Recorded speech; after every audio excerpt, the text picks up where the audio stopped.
Hello all, welcome to பாரு wings. பாரு விங்ஸில் இன்றைக்கி நம்ம ஒரு ஸ்நாக் ரெசிபி தான் பார்க்க போகிறோம். அதுவும் ரொம்ப டிஃப்ரெண்ட்டான ஒரு நான்வெஜ்ஜை வச்சு ஒரு ரெசிபி, ஒரு ப்ரானை வச்சு அருமையான ஒரு ரெசிபி தான் பார்க்க போகிறோம். ஒரு ஸ்நாக் ரெசிபி தான். அதுவும் வெளியில் நல்ல கிறிஸ்பியாகவும் உள்ளே நல்ல சாஃப்டாகவும் இருக்கும். ரொம்ப டேஸ்டியாகவும் இருக்கும். வாங்க எப்படி செய்யலான்றதை பார்க்கலாம்.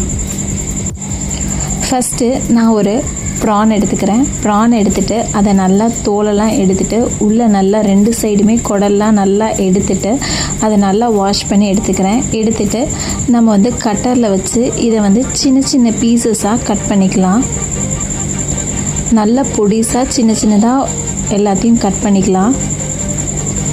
உங்களுக்கு எவ்வளோ தூரம் முடியுமோ அவ்வளோ தூரம் நல்லா சின்ன பீசஸாக கட் பண்ணிக்கோங்க. கட் பண்ணிவிட்டு இந்த மாதிரி நல்லா கொத்திக்கோங்க.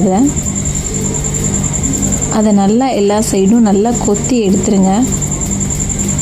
கொஞ்சம் இது ரொம்ப மையாகவும் அரைச்சிடக்கூடாது. அதனால் மிக்சியில் போட்டு அரைச்சிடாதீங்க. மிக்சியில் போட்டு அரைச்சிங்கனாலும் உங்களுக்கு அந்த ஃப்ளேவர் கிடைக்காது. நீங்கள் கொஞ்சம் ஒன்றும் பாதியமாக இருக்கணும். இந்த மாதிரி கொத்தி எடுத்துக்கோங்க. எடுத்துகிட்டு அதை நம்ம இன்னொரு பிளேட்டுக்கு மாற்றிக்கலாம். மாற்றிட்டு அது கூடவே நான் கார்ன்ஃப்ளவர் ஒரு 2 டேபிள் ஸ்பூன் கார்ன்ஃப்ளவர் சேர்த்துருக்கேன். அதில் ஒரு கைப்பிடி கொத்தமல்லி சேர்த்துருக்கேன். ஒரு சின்ன வெங்காயத்தை நல்லா சின்னதாக சாப் பண்ணி சேர்த்துட்டு மஞ்சத்தூள் சேர்த்துருக்கேன்.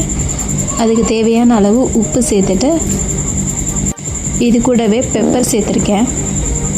பெப்பர் சேர்த்துட்டு அதுக்கப்புறமேட்டு இதுக்கு தேவையான அளவு அரிசி மாவு 2 டேபிள் ஸ்பூன் சேர்த்துட்டு மிளகாத்தூள் சேர்த்துருக்கேன். சில்லி ஃப்ளேக்ஸாகவும் சேர்த்துக்கலாம், மிளகாத்தூளாகவும் சேர்த்துக்கலாம். நான் சில்லி ஃப்ளேக்ஸாக சேர்த்துருக்கேன். சேர்த்துட்டு கடைசியாக ஒரு முட்டையை உடச்சி ஊற்றுறேன். உடச்சி ஊற்றிட்டு இது கூடவே நம்ம இஞ்சி பூண்டு பேஸ்ட்டு சேர்த்துக்கலாம்.